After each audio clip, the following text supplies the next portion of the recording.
इतके पहाटेचे 4 वाजलेत, एवढं काय अर्जंट, असं शहाने म्हटलंय. तर त्यावर तुम्हाला सर्व माहिती आहे, इथे काय चाललंय, असं उत्तर शिंदेने दिलं. तर त्यावर काय होतंय असं शहाने विचारलं.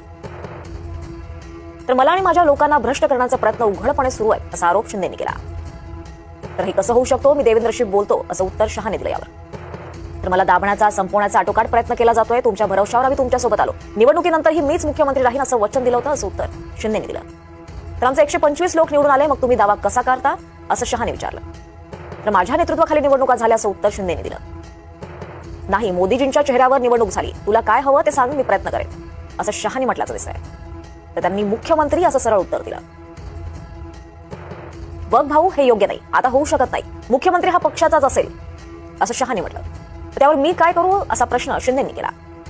तर तुम्ही भाजपमध्ये विलीन व्हा, त्यानंतरच मुख्यमंत्री पदावर तुमचा दावा कायम राहील. बाहेरून आलेला माणूस आता महाराष्ट्राचा मुख्यमंत्री होणार नाही, आम्ही तुमचा आदर केला.